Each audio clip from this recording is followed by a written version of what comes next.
우리 잠시 기도하고 함께 말씀 나누겠습니다. 살아계신 아버지 하나님 감사합니다. 귀하고 복된 자리 허락하여 주시어서 아버지 말씀을 나눌 수 있는 놀라운 은혜를 도하여 주시니 감사합니다. 하오나 아버지 하나님, 이 자리에 선자가 너무나도 부족하고 또한 무익합니다. 하나님의 강권적인 은혜가 필요하오니 주께서 이 시간 주관하여 주시어서 오직 아버지 하나님 말씀만을 대언하는 은혜의 자리가 되도록 주님 축복하여 주옵소서. 모든 영광 오직 주께 올려드리며 살아계신 주 예수 그리스도 이름으로 기도드리옵나이다. 아멘. 저희 집에는 이제 한 10년이 다 돼가는 김치냉장고가 한 대가 있습니다. 예전에 사실 집사람이 김치냉장고를 참 갖고 싶어 했는데 그때는 형편이 잘 되지 않아서 전혀 생각을 하지를 못하다가 어느 날 큰 마음을 먹고 하이마트를 한번 갔었는데 때마침 하나님의 은혜인지 진열되어진 제품을 거의 절반 이하의 가격에 파는 김치냉장고가 한 대 있는 바람에 구경하러 갔다가 졸지에 가지고 온 그런 김치냉장고가 한 대가 있습니다. 그 김치냉장고가 집으로 들어올 때 얼마나 기분이 좋은지 몰랐습니다. 마치 부자가 된 것 같았습니다. 그 냉장고 앞에는 큰 스티커가 하나 붙어져 있는데 10년 무상 보증, 모터에 대해서 10년 동안 무상 보증해 준다는 그러한 스티커가 붙어 있습니다. 그래서 10년 동안은 정말 걱정 없이 잘 쓸 수 있겠다라고 생각을 했는데 한 5년쯤 지나고 나니까 갑자기 김치냉장고에서 이상한 소리가 들리기를 시작했습니다. 골골골골 거리더니 어느 날 덜덜덜덜 거리기도 하고 갑자기 자신을 알아봐 달라는지 소리가 나기를 시작했습니다. 그래서 서비스 센터에 전화를 했습니다. 분명히 10년 무상 보장이라고 되어 있으니까 아무 염려 없을 것이다, 깨끗하게 고쳐주시겠지라고 해서 전화를 해서 기사가 한 분이 오셨는데 모터는 10년 무상 보장이 되는데 모터는 문제가 없고 김치냉장고에 저도 그때 처음 알았습니다. 이 안에 얼음이 이게 생겨서 그 얼음 때문에 모터가 돌아가는 팬에 부딪혀서 소리가 난다라고 하시면서 저거는 수리비가 듭니다라고 얘기를 했습니다. 그래서 그때 수리비를 지불을 하면서 그분이 이 분해하고 또 얼음을 떼어내고 또 다시 재조립하는 과정을 유심히 봤습니다. 왜냐하면 다음에도 또 이런 소리가 나면 출장비가 아까우니까 내가 해야지라는 생각에 유심히 봤습니다. 아니나 다를까 한 2년 정도 지나고 나니까 또 동일한 소리가 골골골골 하는 소리가 나기를 시작했습니다. 그래서 집사람에게 걱정하지 마라, 내가 해결한다. 그리고 앉아서 김치냉장고를 분해를 했습니다. 유심히 봤기 때문에 잘 기억을 해놨기 때문에 분해는 할 수 있었습니다. 그리고 보니까 아니나 다를까 안에 얼음이 잔뜩 끼어 있더라고요. 그래서 예전에 기사분이 했던 것처럼 헤어드라이기를 가지고 와서 얼음을 녹여서 다 얼음을 빼내고 재조립을 했습니다. 김치냉장고는 문제가 없었을까요? 다행히 문제는 없었습니다. 그러나 집사람에게는 차마 얘기하지 못한 비밀이 한 가지가 있는데 분명히 이 분해를 할 때는 다 구멍마다 뭐가 다 들어가 있었는데 왠지 하나가 비는 겁니다. 도저히 아무리 찾아봐도 그게 어디 있는지 찾을 수가 없었습니다. 그래서 그냥 조립을 했습니다. 겉으로 보기에는 아무 문제가 없었습니다. 냉장고도 조용하게 잘 돌아갔습니다. 그래서 아무 문제가 없을 거니라고 생각했는데 이 녀석이 1년 지나니까 또 소리가 나기를 시작을 하는 겁니다. 그 다음부터 여러 번 다시 이 분해를 했다 조립을 했다 반복을 했는데 점점 그 주기가 짧아지기 시작했습니다. 어제는 6개월 만에 또다시 김치냉장고를 어젯밤에 뜯어서 조립을 했습니다. 뜯어서 조립을 한 김치냉장고를 분해를 했는데 보니까 예전에는 보지 못했던 이상한 게 달려 있어서 저는 그냥 손만 툭 댔을 뿐인데 그냥 손만 갖다 댔을 뿐인데 이게 툭 떨어지더라고요.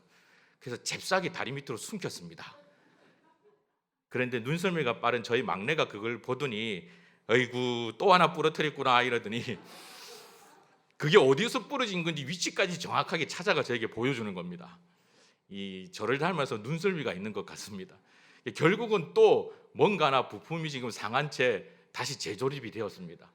지금은 소리 없이 조용히 돌아가고는 있는데 아마 6개월을 넘기기는 힘들지 않을까라는 생각이 듭니다.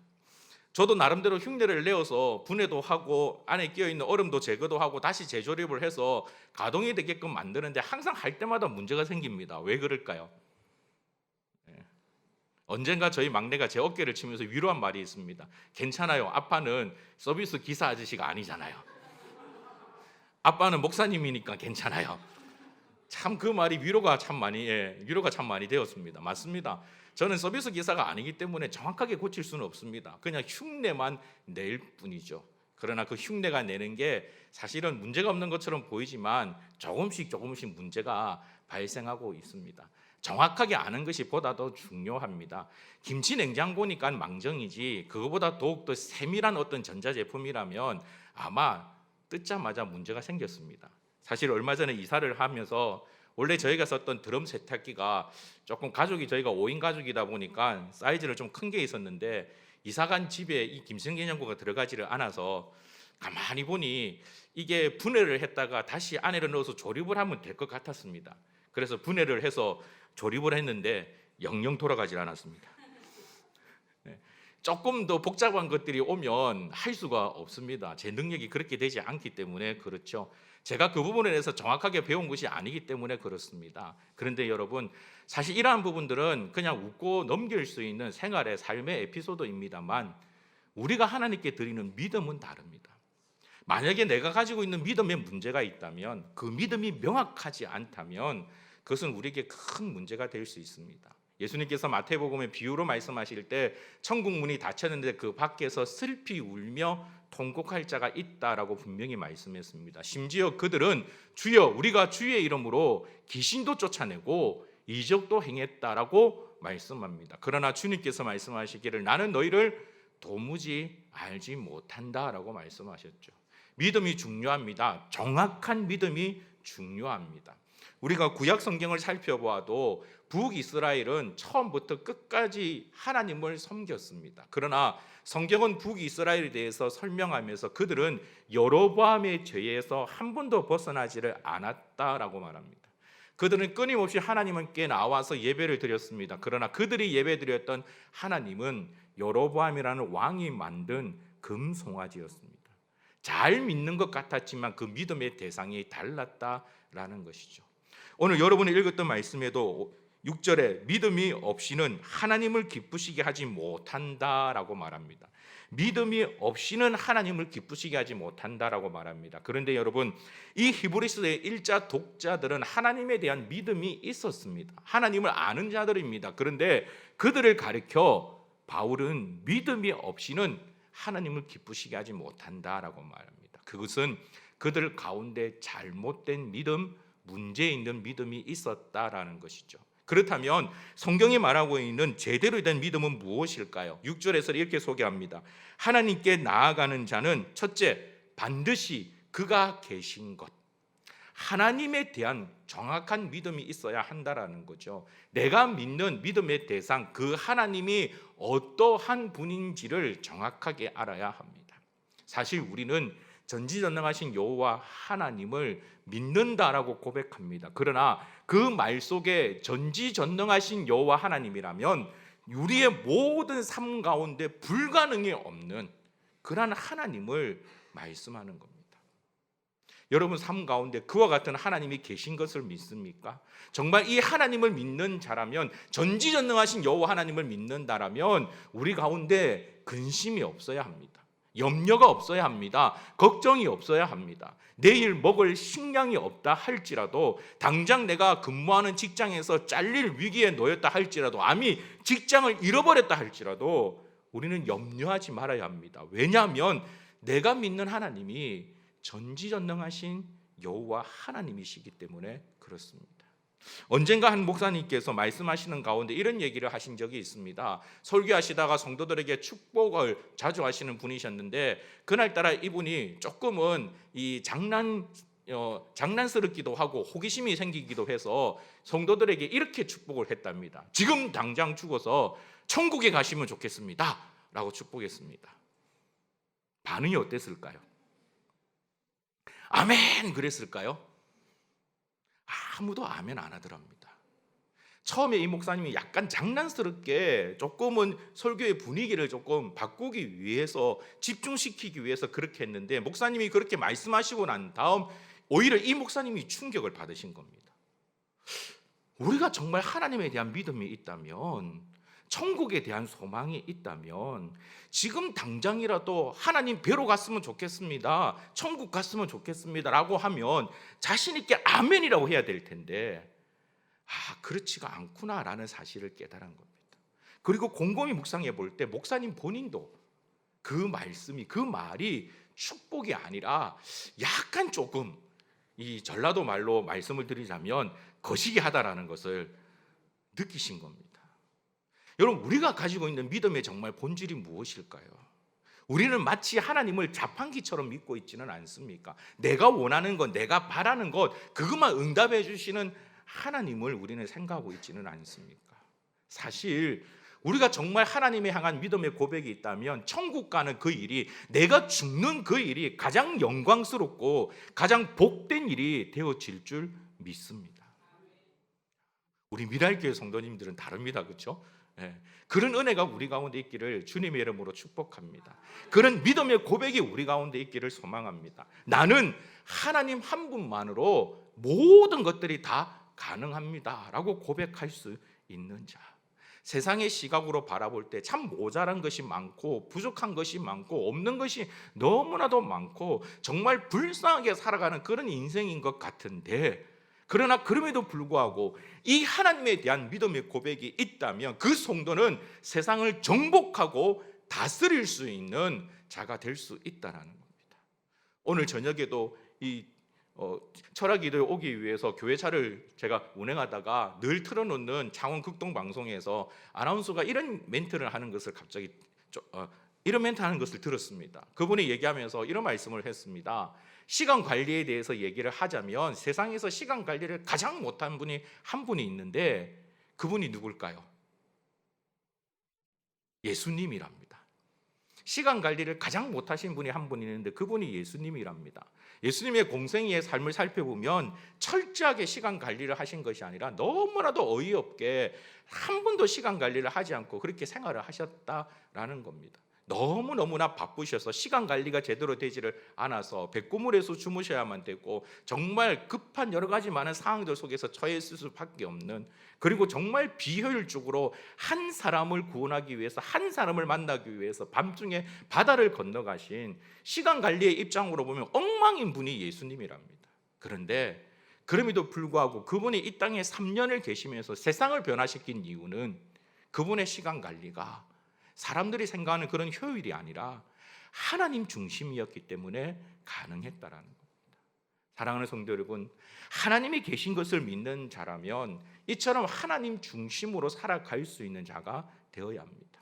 내가 하는 모든 일들, 내가 말하는 모든 것들이 하나님 중심적인, 하나님께서 기뻐하시는 그런 고백을 할 줄 아는 자가 되길 주의 이름으로 축복합니다. 우리가 흔히 쓰는 말 가운데 나도 모르게 많이 쓰는 감탄사가 있죠. 아이고, 뭘까요? 그렇죠. 아이고 죽겠다. 그렇죠? 참 우리나라 사람처럼 순교의 각오를 가지고 살아가는 사람이 없는 것 같습니다. 힘들어도 죽겠다, 좋아도 죽겠다, 뭐만 하면 죽겠다라고 얘기를 하죠. 그런데 언젠가 한 분이 이런 얘기를 한 적이 있습니다. 왜 하나님을 믿으면서 그렇게 죽겠다라고 합니까? 하나님이 전지전능하시다는데 왜 그렇게 죽겠다라고 합니까? 그 말이 바뀌어야 되지 않겠습니까? 그래서 제가 아는 한 분은 무슨 일만 있으면 의도적으로 이렇게 합니다. 아이고 살겠다, 힘들어서 살겠다, 좋아서 살겠다, 왜? 하나님 때문에 나는 살겠다. 사랑하는 성도 여러분, 이런 믿음의 고백이 저와 여러분 가운데 있기를 주님의 이름으로 축복합니다. 요즘 우리 첫째 아들이 가장 많이 관심을 두고 있는 것 중에 한 가지가 할아버지의 머리털입니다. 할아버지의 머리털이 조금씩 빠지기를 시작을 했습니다. 저희 친가 쪽이 아닌 외가 쪽에 보면 좀 머리가 좀 많이 벗겨지신 분이 있습니다. 갑자기 뜬금없이 유민이가 그걸 바라보면서 걱정하기를 시작했습니다. 염려하기를 시작했습니다. 저를 보면서 하는 얘기가, 아버지는 머리숱이 참 많아서 좋겠어요. 내가 아버지 나이 정도 됐을 때 머리가 벗겨지면 어떡하죠? 라고 염려를 하고 있습니다. 아침에 머리를 감고 나면 머리카락이 한 묶음씩 빠진다라고 얘기를 합니다. 참 신기한 것은 제가 보면 전혀 염려할 것이 없는 것 같은데, 미용실을 가면 미용하시는 분이 늘 얘기하는 것이, 야, 학생은 아빠 닮아서 두상도 똑같고 머리숱도 많고 게다가 머리털이 왜 이렇게 억세요? 라고 얘기를 하는데, 그럼에도 불구하고 혹시나 머리털이 빠지지 않을까 벌써부터 걱정을 하고 있습니다. 이것이 우리가 살아가는 인생의 모습이지 않습니까? 여러분, 그러한 걱정, 염려를 안고 살아가는 것이 아니라 나는 하나님이 계신 것을 믿기 때문에 하나님으로 말미암아 강하고 담대하게 살아갈 수 있는 저와 여러분이 될 수 있기를 주님의 이름으로 축복합니다. 하나님의 살아계심을 믿기 때문에 우리가 살아가는 이 세상의 삶에서는 이런들 어떠하고 저런들 어떠하리라고 고백할 줄 아는 자가 되기를 간절히 소망합니다. 세상 사람들이 살아가는 기준으로 보다 더 좋은 집, 보다 더 좋은 차, 보다 더 좋은 옷을 입고 살아야만 된다라고 생각하는 것이 아니라 그저 살아계신 하나님과 함께 동행하며 기뻐할 줄 아는 자. 오늘 새벽에 담임 목사님께서 말씀하셨던 것처럼 정말 주일학교의 시각에서 주일학교의 시각에서 에녹에 대해서 너무나 잘 설명한 것 같습니다. 에녹이라는 그 친구가 하나님 말씀을 너무나도 잘 듣고 하나님과 함께 동행하니 너는 이제 내 집에 가서 살자라고 얘기를 하는 것처럼 우리의 인생이 그런 인생이 되기를 주님의 이름으로 축복합니다. 그것이 바로 하나님을 믿는 자의 고백이 되어야 하지 않겠습니까? 오늘 우리가 읽었던 6절 하반절에도 바울은 다시 한번 이렇게 말합니다. 그가 자기를 찾는 자들에게 상 주시는 이심을 믿어야 할지니라. 사실 이 말씀은 이 당시에 사람들이 믿고 있었던 다양한 신들, 다신론의 관점에서 조금 살펴보아야 합니다. 사람들이 믿고 있었던 신들은 그 믿고 따르는 자들에게 상 주는 그런 신이 아닙니다. 계속해서 끊임없이 요구만 하는 그런 신들입니다. 더 많은 것들을 바쳐라라고 얘기합니다. 그러나 우리 하나님은 다릅니다. 하나님은 우리에게 상 주시는 분일 줄 믿습니다. 오늘 여기서 말씀하고 있는 하나님께서 우리에게 주신다는 상급이 무엇일까요? 여러분 성경을 한 구절 찾아보기를 원합니다. 창세기 15장 1절입니다. 창세기 15장 1절을 같이 한번 찾겠습니다.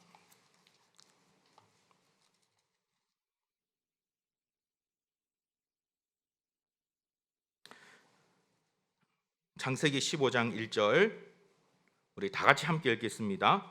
이후에 여호와의 말씀이 환상 중에 아브람에게 임하여 이르시되 아브람아 두려워하지 말라 나는 내 방패요 너의 지극히 큰 상급이니라. 성경이 말하고 있는 상급이 무엇입니까? 바로 하나님입니다. 하나님께서 우리에게 주시는 상이 바로 이것입니다. 우리가 생각하는 세상에서 말하는 그런 부귀영화가 아니라 하나님 자신이 바로 우리의 큰 상급입니다. 우리가 믿음을 가지고 하나님의 계신 것을 믿고 고백하며 나아갈 때 하나님께서 우리의 삶 가운데 함께 하시겠다라고 성경이 우리에게 말씀하고 있는 것입니다. 이처럼 더 큰 상급이 어디에 있겠습니까? 하나님께서 우리와 함께 하신다. 이거보다 더 놀라운 축복이 어디에 있겠습니까? 이 놀라운 축복을 정말 삶 가운데 누리면서 나아갈 수 있는 저와 여러분이 되기를 주님의 이름으로 축복합니다. 그런데 안타깝게도 오늘 히브리서 11장 6절에서도 이렇게 기록되어 있는 말씀이 있는 것처럼 사실 우리에게는 이와 같은 믿음이 부족합니다. 참 우리의 마음이 너무나도 간사한 것 같습니다. 어느 날 말씀을 통해서 은혜를 받고 찬양을 통해서 은혜를 받고 기도의 응답을 받으면 하나님이 살아계시는 것이 너무나 확실히 믿어져서 마치 세상이 나의 것 같고 모든 것을 다 가진 것 같다라고 느낄 때가 있습니다만 대부분 많은 삶의 시간들 속에서는 그러한 고백들보다는 더 염려하고 걱정하고 하나님께서 나와 함께 하시면 함께 하지 아니하시면 어떡할까라고 불안해하고 있지는 않습니까? 오늘 그런 우리를 향하여 마지막으로 성경을 한 구절 더 살펴보기를 원합니다. 마가복음 9장 24절입니다. 마가복음 9장 24절입니다.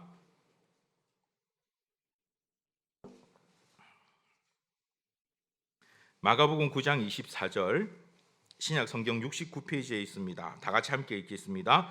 곧 그 아이의 아버지가 소리를 질러 이르되 내가 믿나이다 나의 믿음 없음을 도와주소서 하더라.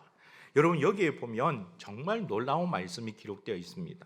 귀신 들린 아이를 가진 아버지가 예수님의 제자들을 찾아왔습니다. 왜 찾아왔겠습니까? 그 당시 주변에 많이 흘러 퍼졌던 소문 때문이겠죠. 그곳에 가면 너의 딸의 귀신 들림이 나을 수 있을 것이다. 아버지는 그 소망, 희망 한 가지를 가지고 예수님을 찾아오다가 드디어 제자들을 만났습니다. 그래서 제자들에게 자기 아이를 보여주며 제발 우리 아이에게 들린 귀신을 쫓아내 달라고 요구했으나 제자들은 능히 그 일을 감당하지를 못합니다. 그러다가 이 아버지가 예수님을 만났습니다. 그 예수님 앞에 할 수 있거든 우리 아이를 제발 도와주십시오 라고 말합니다. 그때 주님께서 하신 말씀이 23절에 할 수 있거든이 무슨 말이냐, 믿는 자에게는 능히 하지 못할 일이 없느니라. 할렐루야. 그런데 이 말씀에 아버지의 반응을 여러분 자세히 보십시오. 아버지가 소리 질러 이르되 내가 믿나이다, 내가 믿나이다. 그런데 이어서 고백한 것이 나의 믿음 없음을 도와주소서. 믿음이 있다라는 겁니까? 없다라는 겁니까? 이 아버지는 급한 마음에, 자기의 아이를 위해서 급한 마음에 내가 믿나이다, 내가 믿습니다 라고 고백했습니다. 그러나 냉정하게 생각했을 때 자기에게 믿음이 없음을 깨닫고 주님 앞에 엎드립니다. 나의 믿음 없는 걸 도와주십시오. 사랑하는 성도 여러분, 오늘 이 밤에 우리가 붙잡아야 될 말씀이 바로 이 말씀이라고 생각합니다. 우리의 믿음 없을 때 불안해하고 염려하고 걱정하는 것이 아니라 하나님께 나아가십시다. 예수님께 나아가십시다. 주님, 나의 믿음 없음을 도와주십시오. 나를 도와주십시오. 하나님을 향한 굳건한 믿음을 가지고 이 믿음으로 말미암아 하나님을 기쁘시게 하는 성도가 되게 하여 주십시오. 우리가 하나님께 기도하며 나아갈 때에 아버지께서 우리에게 믿음을 주실 줄 믿습니다. 그 믿음으로 말미암아 하나님을 기쁘시게 할 뿐만이 아니라 이 세상을 이기는 하나님께서 기뻐하시는 성도가 될 줄 믿습니다. 기도하는 그리스도인은 실패하지 않습니다. 기도하는 그리스도인은 넘어지지 않습니다. 기도하는 그리스도인은 반드시 이 땅에서 승리자가 되어질 줄 믿습니다. 오늘 이 밤에도 이 말씀을 붙잡고 주님 앞에 더 가까이 나가는 성도가 되셔서 이 믿음으로 말미암아 주의 놀라운, 주님께서 가장 기뻐하시는 귀하고 복된 성도가 되시길 주님의 이름으로 축복합니다. 우리 다 같이 말씀을 생각하시면서 이 찬양으로 함께 고백하기를 원합니다. 주께 가까이